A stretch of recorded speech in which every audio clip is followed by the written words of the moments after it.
अस्सलाम वालेकुम अज़ीज़ तुलबा व तालिबात, मैं हूँ सैयद अरसलान बुखारी, आपका केमिस्ट्री का टीचर। बच्चों, आज हम एक बहुत ही अहम उन्वान पढ़ने जा रहे हैं जिसका नाम है पानी बतौर एक सॉल्वेंट। बच्चों, अभी गुज़िश्ता ही लेक्चर में हमने पढ़ा था कि पानी को एक बहुत बड़ा खिताब हासिल है, खिताब दिया गया है, और वो क्या है कि पानी एक यूनिवर्सल सॉल्वेंट है। आज हम वजह तलाश करेंगे कि पानी एक यूनिवर्सल सॉल्वेंट क्यों है। हम देखेंगे कि यूनिवर्सल सॉल्वेंट होता क्या है और यूनिवर्सल सॉल्वेंट पानी किस तरह है। तो चलते हैं बोर्ड की तरफ और आपको लेके चलते हैं केमिस्ट्री की दुनिया में।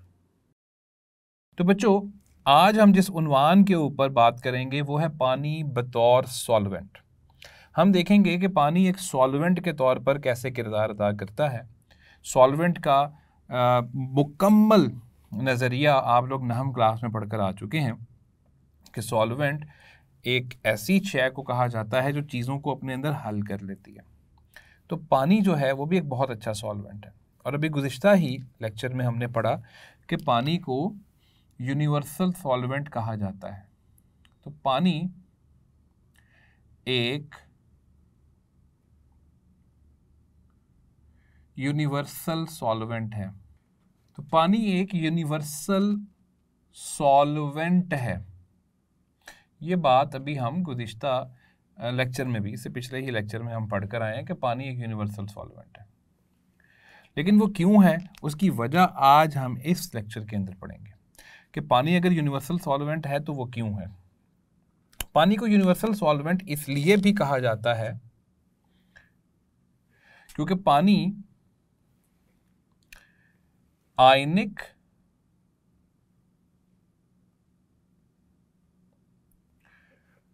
और कोवलेंट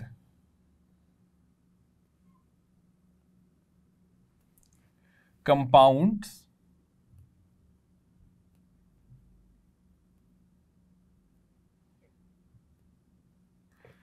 को हल करने की सलाहियत रखता है। तो पानी जो है वो आयनिक चीज़ों को भी अपने अंदर हल करता है और कोवलेंट चीज़ों को भी अपने अंदर हल करता है। यहाँ पर कुछ बच्चों के जहन में कुछ एतराज़ात जो हैं वो पैदा होंगे। वो कहेंगे सर, नहम क्लास की केमिस्ट्री में हमने पढ़ा था कि आयनिक कंपाउंड्स तो पानी में हल होते हैं, अलबत्ता कोवलेंट कंपाउंड्स पानी में हल नहीं होते हैं। तो आप कह रहे हैं कि पानी में हल हो जाते हैं, कैसे होते हैं? तो यही हमारा आज का उन्वान होगा। आज के उन्वान को हम दो हिस्सों में तकसीम करने जा रहे हैं। पहले हिस्से में हम देखेंगे कि आयनिक चीज़ें पानी में कैसे हल होती हैं। फिर दूसरे नंबर पे हम देखेंगे कि कोवलेंट कंपाउंड्स कैसे पानी के अंदर हल हो जाते हैं। तो चलते हैं, आयनिक कंपाउंड्स को पहले पढ़ते हैं और उसके लिए हमें पानी की पोलर नेचर को पढ़ना पड़ेगा। ये हमने पिछले लेक्चर में भी पढ़ा था कि पानी की नेचर पोलर होती है। पानी एक पोलर मॉलिक्यूल है और पोलर होने की वजह क्या है? इलेक्ट्रोनेगेटिविटी का फ़र्क पैदा हो जाता है। तो अगर हम पानी का मॉलिक्यूल बनाएं तो हम देखते हैं कि ये ऑक्सीजन है और ऑक्सीजन के साथ दो हाइड्रोजन एटम्स कोवलेंट बॉन्ड्स बनाकर जुड़े हुए हैं। अब इसमें जो ऑक्सीजन की इलेक्ट्रोनेगेटिविटी है, हमने पढ़ा है कि वो 3.5 यानी ज़्यादा होती है और हाइड्रोजन की इलेक्ट्रोनेगेटिविटी 2.2 यानी कम होती है, जिसकी वजह से ऑक्सीजन जो है वो पार्शियल नेगेटिव और हाइड्रोजन क्या हो जाता है? पार्शियल पॉजिटिव हो जाता है। अब आप अंदाज़ा कर सकते हैं कि इस पोलर नेचर की वजह से क्या होगा कि जो आयनिक कंपाउंड्स हैं, बिलखसूस अगर हम मिसाल देते हैं NaCl की, NaCl जैसे आयनिक कंपाउंड्स पानी में बाआसानी हल हो जाएंगे। अब यहाँ पर बच्चे सोचते हैं, वो कहते हैं कि सर, हमने पढ़ा था कि आयनिक कंपाउंड्स के दरमियान बड़ी ज़्यादा कशिश की फोर्सेस होती हैं जिनको इलेक्ट्रोस्टैटिक फोर्सेस कहा जाता है, क्योंकि आयनिक कंपाउंड्स बज़ाहिर तो न्यूट्रल होते हैं लेकिन उनके अंदर पॉजिटिव और नेगेटिव आयन्स पाए जाते हैं। तो ये जो Na पॉजिटिव है और Cl नेगेटिव है, जाहिर है ये आपस में कशिश की फोर्सेस की वजह से जुड़े हुए हैं और उन कशिश की फोर्सेस को हम नाम देते हैं इलेक्ट्रोस्टैटिक फोर्स। तो बच्चों, इलेक्ट्रोस्टैटिक फोर्स क्या हुई? ऐसी फोर्स, ऐसी कशिश की ताकत जो पॉजिटिव और नेगेटिव आइंस यानी मस्बत और मनफी आइंस के दरमियान होती है, उसको हम कहते हैं कि वो इलेक्ट्रोस्टैटिक फोर्स है। अब बच्चे सोचेंगे, वो कहेंगे कि सर नहम क्लास में हम पढ़कर आए थे कि सोडियम क्लोराइड समेत तमाम आयनिक कंपाउंड्स में इलेक्ट्रोस्टैटिक फोर्सेस इंतहाई ताकतवर होती हैं, इसीलिए उनको तोड़ना मुश्किल हो जाता है। और मैं आपको याद दिलाता चलूं कि NaCl यानी सोडियम क्लोराइड का मेल्टिंग पॉइंट आपने 800, दर हकीकत ये 801 डिग्री सेल्सियस होता है। तो इतना ज़्यादा टेम्परेचर होता है उसका मेल्टिंग पॉइंट, यानी उसको तोड़ना आसान काम नहीं होता। लेकिन हम अपने घरों में और आम जिंदगी में देखते हैं कि हमने 1 चम्मच नमक का पानी में डाला, हल्का सा हिलाया कि वो सारा के सारा हल हो गया। तो ये बात समझ से बालातर है कि एक चीज़ जिसको तोड़ना इतना मुश्किल था कि उसका मेल्टिंग पॉइंट 801 डिग्री सेल्सियस था, पानी में डालते साथ ही वो चीज़ हल हो गई। तो याद रखिएगा, पानी की जो पोलर नेचर है वो इसके पीछे एक ख़ास वजह बनती है। तो देखते हैं कि NaCl और इस जैसे आयनिक कंपाउंड्स पानी में किस तरीके से हल होते हैं। हम यहाँ पर सबसे पहले क्या करेंगे, NaCl का एक यूनिट बनाएंगे। फर्ज कीजिए कि ये NaCl का एक यूनिट है और इस NaCl के यूनिट के अंदर Na और Cl जो है वो आपस में जुड़ चुके हैं। आपको पता है कि Na जो है वो पॉजिटिव, जबकि Cl क्या होता है, नेगेटिव। जो ही NaCl को हम पानी में डालते हैं, पानी के मॉलिक्यूल्स NaCl को घेर लेते हैं। बच्चों याद कीजिए, नहम क्लास में आपने पढ़ा था कि जब कोई चीज किसी भी सॉल्वेंट में हल होती है तो क्या होता है, सॉल्यूट के ज़र्रात टूटते हैं। सबसे पहला काम ये होता है कि सॉल्यूट के अंदर जो उसके ज़रात होते हैं, जैसे NaCl के अंदर कौन है, Na और Cl, जिनसे मिलकर वो बना हुआ है, उसके कंपोनेंट्स कह लीजिए, वो सबसे पहले टूटते हैं। ठीक है, और जब वो टूटते हैं तो उनके टूटने के बाद क्या होता है बच्चों, सॉल्वेंट के मॉलिक्यूल्स या उसके कोई भी ज़रात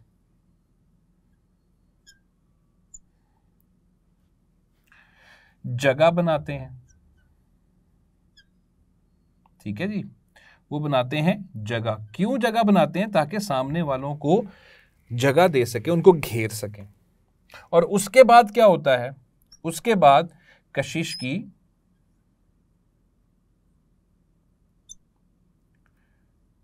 फोर्सेस पैदा हो जाती हैं।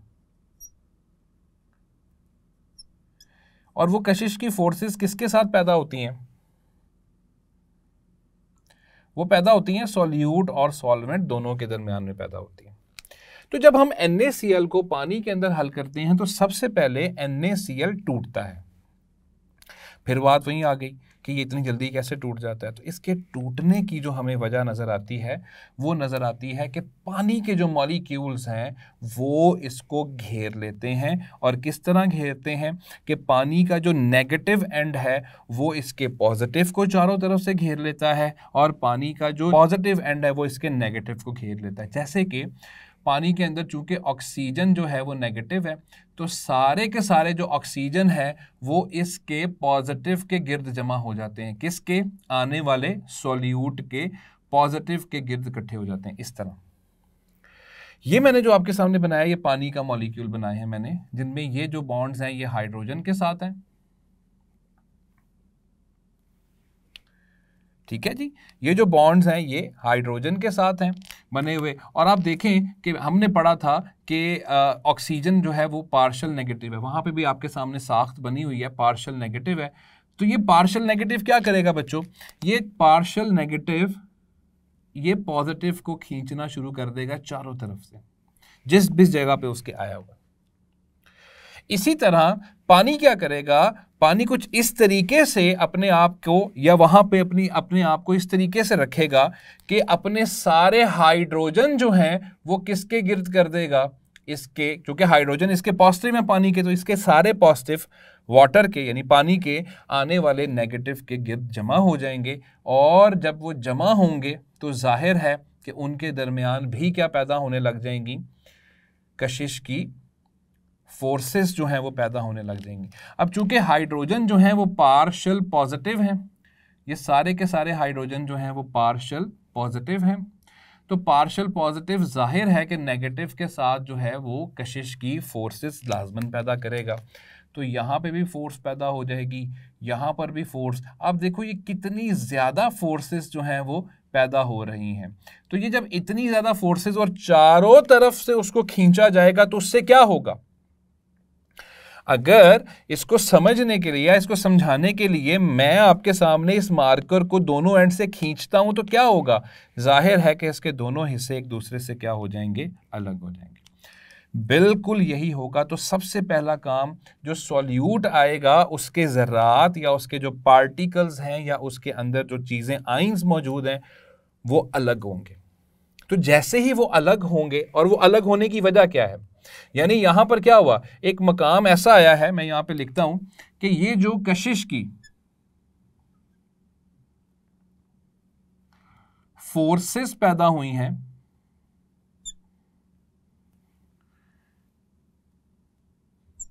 आइंस के दरमियान मौजूद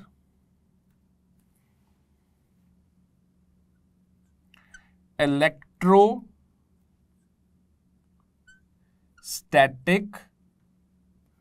फोर्सेस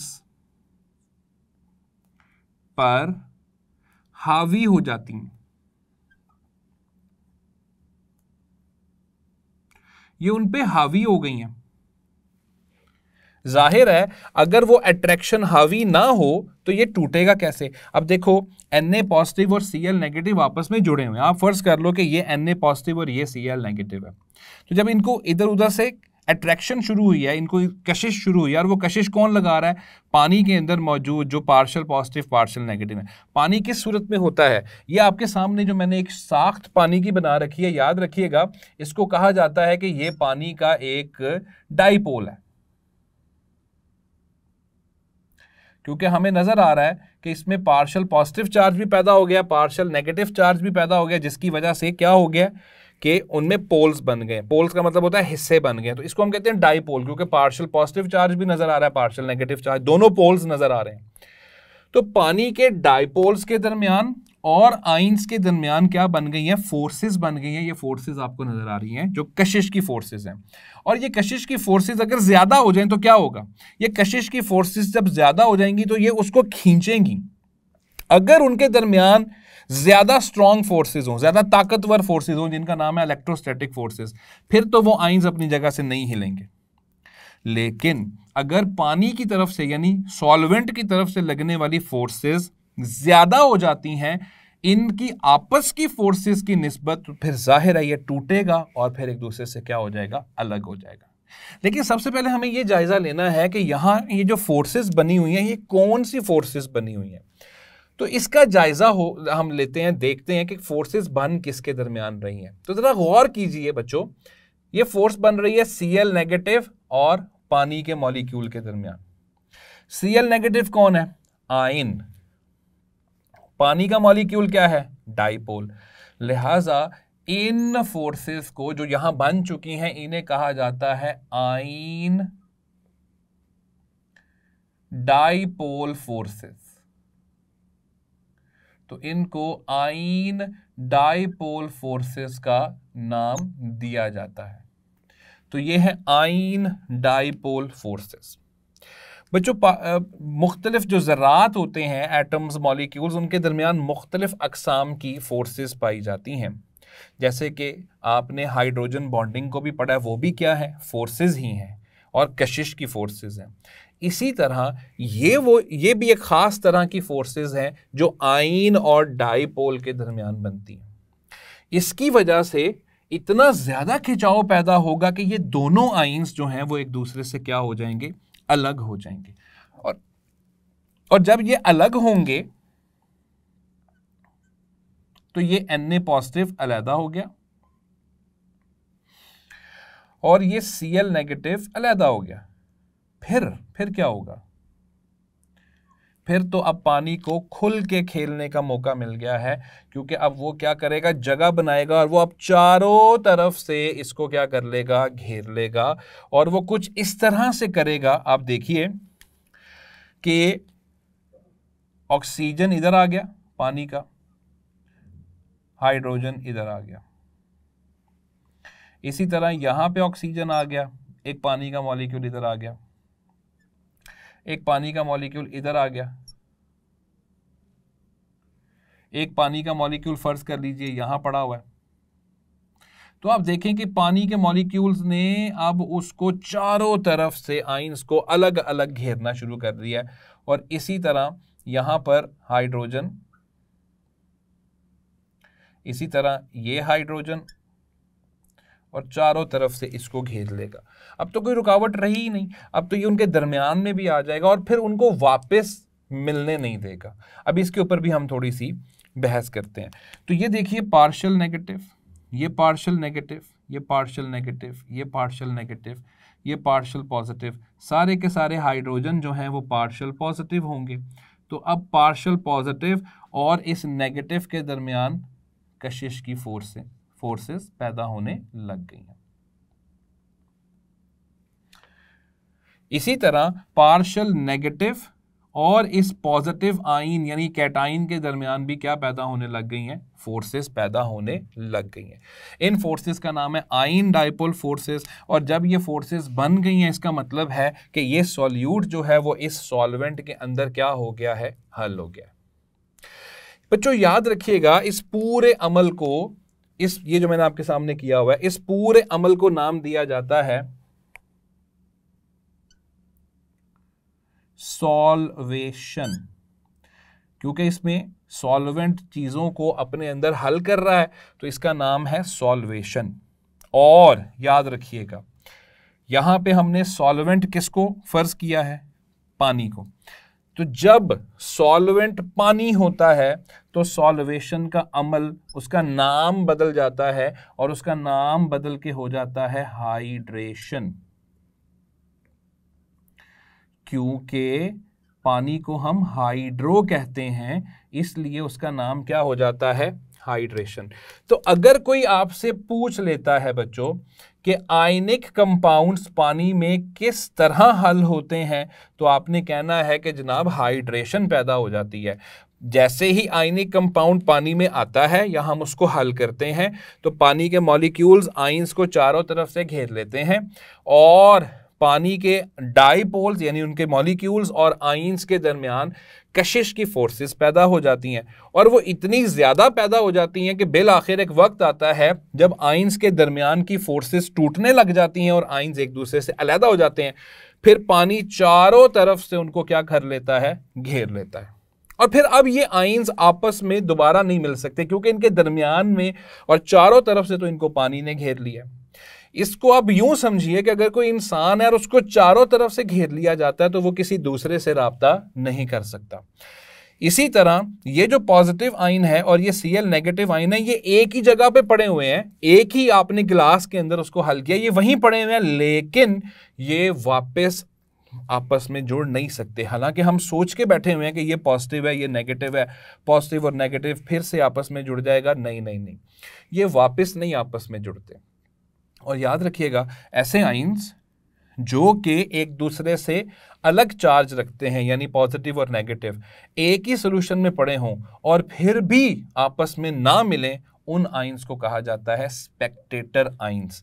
तो ये Na पॉजिटिव और Cl नेगेटिव स्पेक्टेटर आइंस बन के पड़े हुए हैं और पूरा जो नतीजा निकलता है वो निकलता है हाइड्रेशन। तो बच्चों इस तरह आयनिक कंपाउंड्स पानी के अंदर क्या होते हैं, हल होते हैं। ये हमने सबसे बड़ी वजह देख ली है पानी की, आयनिक कंपाउंड्स को अपने अंदर हल करने की। अब ये बात तो हमें समझ में आ गई, लेकिन इससे ये कहाँ साबित हुआ कि पानी एक यूनिवर्सल सॉल्वेंट है, क्योंकि आयनिक कंपाउंड्स को उसने हल किया है और सॉल्युबिलिटी का तो कानून ही हमें ये कहता है कि जो पोलर है वो पोलर के अंदर हल हो जाएगा, और आइंस का पानी के अंदर हल होना कोई बहुत बड़ी साइंस नहीं है। तो बच्चों अब आते हैं इसके दूसरे पहलू की तरफ कि पानी जब कोवलेंट कंपाउंड्स को अपने अंदर हल करता है तो क्या होता है। तो देखते हैं कोवलेंट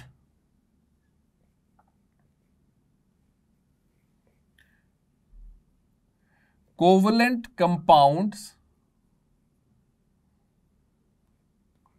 का पानी में हल होना।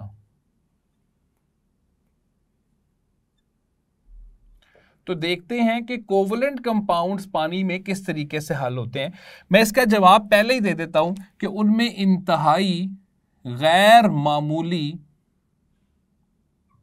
हाइड्रोजन बॉन्डिंग पैदा हो जाती है।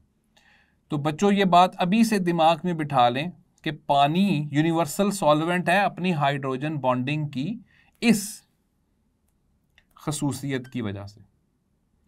तो यह हाइड्रोजन बॉन्डिंग की अपनी इस खसूसियत की वजह से कोवलेंट कंपाउंड्स को भी अपने अंदर क्या कर लेता है, हल कर लेता है। मैं आपको एक छोटी सी मिसाल देता हूं। हमारे पास एक कंपाउंड है जिसका फॉर्मूला है C2H5OH। बच्चों इस कंपाउंड को इथेनॉल या फिर इथाइल अल्कोहल कहा जाता है। तो ये इसके दो नाम हैं, इथेनॉल या फिर इथाइल अल्कोहल कहा जाता है। अब जरा गौर करें तो पता चलता है कि ये एक कोवलेंट कंपाउंड है, और कोवलेंट कंपाउंड होने के साथ साथ ये एक ऑर्गेनिक कंपाउंड है इसमें कार्बन हाइड्रोजन भी हमें दोनों नजर आ रहे हैं। तो ये एक ऑर्गेनिक कंपाउंड है। इसके अंदर तो आयंस नहीं होंगे, ये तो एक आयनिक कंपाउंड नहीं है, क्योंकि आयनिक कंपाउंड के अंदर मेटल और नॉन मेटल होना शर्त है। इसमें तो कोई मेटल नहीं है। इसका मतलब है ये कोवलेंट है, और कोवलेंट होने के साथ साथ ये क्या है, ऑर्गेनिक है। अब ये पानी के अंदर हल हो जाए इसकी हमने तवक्को नहीं की है। तो देखते हैं कि ये पानी में किस तरीके से हल होता है। सबसे पहले हम इसकी साख्त बनाते हैं। दो कार्बन है, दोनों आपस में सिंगल बॉन्ड बना के जुड़े हुए हैं, और एक कार्बन के साथ 3 हाइड्रोजन, इस वाले कार्बन के साथ 2 हाइड्रोजन, इस वाले और इसके साथ आगे OH। बच्चों याद रखिएगा C2H5OH को इस सूरत से भी लिखा जा सकता है CH3CH2OH। बात एक ही है। तो मैंने ये स्ट्रक्चर जो ये साख्त आपके सामने बनाई हुई है वो इस फॉर्मूले के लिहाज से मैंने बना रखी है। अब जरा आप गौर कीजिए कि ये हाइड्रोजन और ये ऑक्सीजन दोनों आपस में जुड़े हुए हैं। ऑक्सीजन की इलेक्ट्रोनेगेटिविटी ज्यादा होती है, इसलिए वो हो जाता है पार्शियल नेगेटिव, और हाइड्रोजन की इलेक्ट्रोनेगेटिविटी चूंकि कम होती है लिहाजा उसके ऊपर चार्ज आ जाता है पार्शियल पॉजिटिव चार्ज आ गया।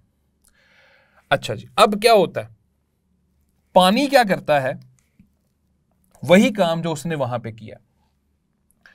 पानी कुछ इस तरह से इसके गिर्द आ जाता है, यूं।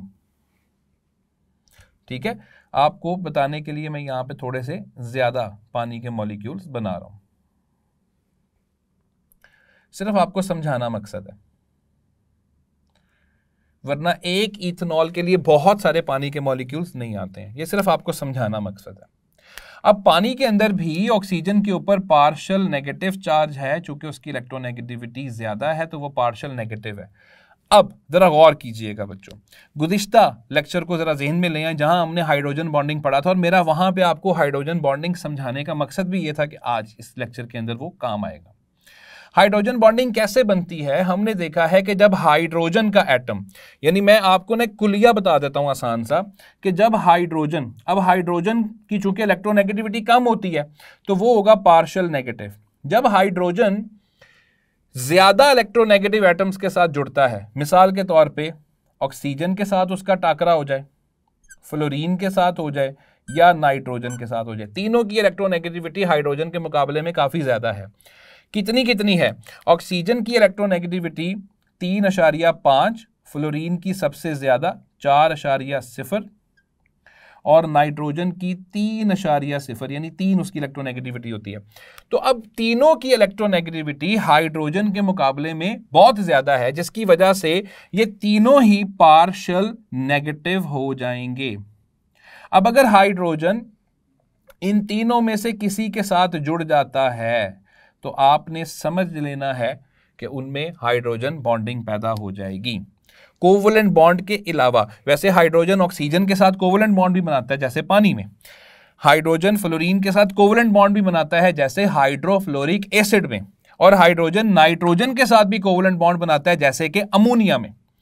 लेकिन वो बॉन्ड बना हुआ है, हाइड्रोजन बॉन्डिंग बॉन्ड नहीं है। हाइड्रोजन बॉन्डिंग सिर्फ कशिश की एक फोर्स है जो पार्शियल पॉजिटिव और पार्शियल नेगेटिव चार्ज की वजह से पैदा हो जाती है। तो अब क्या होगा, आप जरा सिर्फ इस हाइड्रोजन के ऊपर ध्यान दीजिए। इस हाइड्रोजन के ऊपर चार्ज क्या है, पार्शियल पॉजिटिव, और पानी ने घेरा है, पानी के अंदर क्या है, ऑक्सीजन, और ऑक्सीजन के ऊपर चार्ज क्या है, पार्शियल नेगेटिव। गौर कीजिए कि ये हाइड्रोजन जो सिर्फ एक ऑक्सीजन के साथ जुड़ा हुआ है, ये क्या करेगा, ये यहां से भी फोर्सेस बना के ऑक्सीजन के साथ जुड़ जाएगा। तो जब एक हाइड्रोजन ज्यादा इलेक्ट्रोनेगेटिव एटम्स जैसे कि ऑक्सीजन, फ्लोरीन, नाइट्रोजन में से किसी के दरमियान आ जाता है तो उसके दरमियान कशिश की एक्स्ट्रा फोर्सेस, कशिश की इजाफी फोर्सेस पैदा हो जाती हैं, और इन्हीं इजाफी फोर्सेस को हम नाम देते हैं हाइड्रोजन बॉन्डिंग। तो बच्चों यहां पे हाइड्रोजन बॉन्डिंग पैदा हो गई है जिसकी वजह से इथेनॉल यानी इथाइल अल्कोहल, जिसकी हम तवक्को कर रहे थे कि वो ऑर्गेनिक है और पानी के अंदर हल नहीं होगा, लेकिन वो पानी के अंदर क्या हो जाएगा, हल हो जाएगा। तो देखा हमने कि किस तरह हाइड्रेशन करके पानी ने आयनिक कंपाउंड्स को अपने अंदर हल किया, और फिर हमने देखा कि हाइड्रोजन बॉन्डिंग करके किस तरीके से पानी ने अपने अंदर ऑर्गेनिक कंपाउंड्स को भी डिसॉल्व कर लिया, हल कर लिया। बच्चों एक बात ज़हन में रखिएगा, बहुत सारे बच्चों के जहन में एक सवाल आएगा, एक बात आएगी कि सर ये भी तो सॉल्वेशन है, सॉल्यूट पानी में हल हो रहा है, और सर ये भी सॉल्वेशन है क्योंकि इसमें भी सॉल्यूट सॉल्वेंट के अंदर हल हो रहा है। आपकी बात बिल्कुल दुरुस्त है, ये भी सॉल्वेशन है, ये भी सॉल्वेशन है। फर्क क्या है, ये सॉल्वेशन आयन डाइपोल फोर्सेस बनाने की वजह से हो रही है, और ये सॉल्वेशन किसकी वजह से हो रही है, हाइड्रोजन बॉन्डिंग बनाने की वजह से हो रही है। बच्चों मैंने आप लोगों की मालूमात के लिए जो तीसरा नुक्ता लिखा हुआ है कि कशिश की फोर्सेस पैदा होती हैं। अब ये कशिश की फोर्सेस किसके दरमियान पैदा होती हैं, ये पैदा होती हैं सॉल्यूट और सॉल्वेंट के दरमियान पैदा होती हैं। ये सॉल्यूट और सॉल्वेंट के दरमियान पैदा होती हैं, ठीक है, ये सॉल्यूट और सॉल्वेंट के दरमियान पैदा होती हैं। अच्छा अब जरा ध्यान से सुनिएगा, ये किस तरह की फोर्सेस हो सकती हैं। पहली बात, ये कशिश की फोर्सेस हैं और ये मुख्तलिफ अकसाम की हो सकती हैं। मिसाल के तौर पर ये फोर्सेस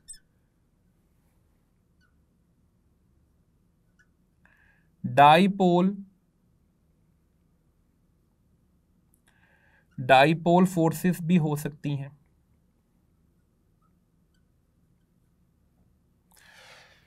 जैसे कि हमें HCl में नजर आता है, HCl के मॉलिक्यूल्स आपस में जुड़ते हैं। किस तरह जुड़ते हैं, क्योंकि वो डाइपोल फोर्सेस बना लेते हैं। तो ये फोर्सेस डाइपोल फोर्सेस भी हो सकती हैं। ये आयन डाइपोल फोर्सेस भी हो सकती हैं।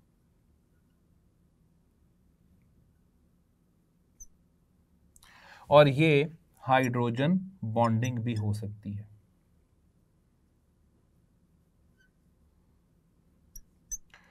और एक बात ज़हन में रखिएगा बच्चों, मैंने सिर्फ वो फोर्सेस का नाम लिया है जिनसे आपका वास्ता नहम क्लास में भी पढ़ता रहा है और आप दहम क्लास में भी पढ़ रहा है। इसके अलावा डाइपोल इंड्यूस्ड डाइपोल फोर्सेस भी होती हैं, लेकिन वो आपने बड़े लेवल पे जाके पढ़नी है। यानी एक सॉल्यूट और सॉल्वेंट तब हल होते हैं जब उनके दरमियान कशिश की फोर्सेस पैदा हो जाएं, और वो किसी भी सूरत में हो सकती हैं। यहाँ वो आयन डाइपोल फोर्सेस पैदा हुई हैं, यहाँ पे वो हाइड्रोजन बॉन्डिंग पैदा हुई है। तो बच्चों हमने देख लिया कि पानी आयनिक चीज़ों को भी डिसॉल्व करता है, हल करता है, और कोवलेंट कंपाउंड्स हत्ता के ऑर्गेनिक कंपाउंड्स को भी अपने अंदर क्या कर लेता है, हल कर लेता है। यहाँ एक बात बहुत ज़रूरी है, हम ये नहीं कह सकते कि सारी की सारी अल्कोहल्स पानी के अंदर हल हो जाती हैं, हम ये नहीं कहेंगे। हम जो इसकी शुरू के चंद एक मेंबर है जैसे मीथेनॉल है, इथेनॉल है, प्रोपानॉल है, जिनको आप बाप नंबर 11 में पढ़ के आ चुके हैं ऑर्गेनिक केमिस्ट्री में।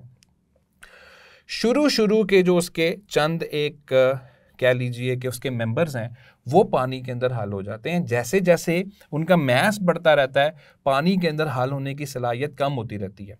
आप खुद देखिए, पानी के साथ जुड़ना है OH की वजह से, इस पोर्शन की वजह से नहीं जुड़ना। क्योंकि बहुत सारे बच्चों के ज़हन में ये सवाल आ रहा होगा कि सर ये हिस्सा जिसमें 5 हाइड्रोजन पड़े हुए हैं, इन्होंने क्यों नहीं हाइड्रोजन बॉन्डिंग की? उसकी वजह है ना, उसकी वजह यह है कि क्या इन दोनों के दरमियान इलेक्ट्रोनेगेटिविटी का इतना ज़्यादा फर्क आया कि इसमें चार्ज आ जाएंगे। कार्बन की इलेक्ट्रोनेगेटिविटी 2.5,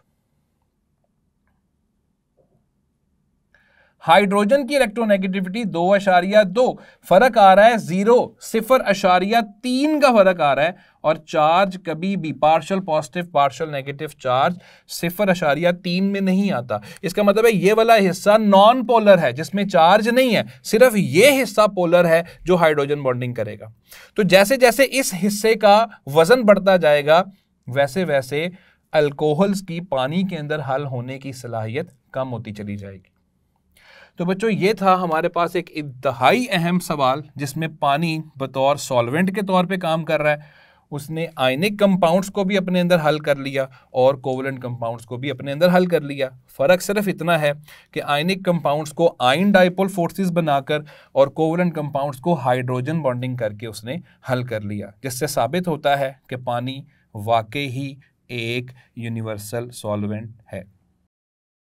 जी तो बच्चों ये था आज का उन्वान जिसमें हमने पढ़ा कि पानी बतौर यूनिवर्सल सॉल्वेंट काम करता है, ना सिर्फ आयनिक कंपाउंड्स को बल्कि कोवलेंट कंपाउंड्स को भी अपने अंदर बाआसानी हल कर लेता है। ये था आज का टॉपिक। मैं उम्मीद करता हूँ कि आपको समझ आ चुकी होगी। इंशाल्लाह अगले लेक्चर में आपसे मुलाकात होगी। तब तक अपना ख्याल रखें। अल्लाह हाफिज़।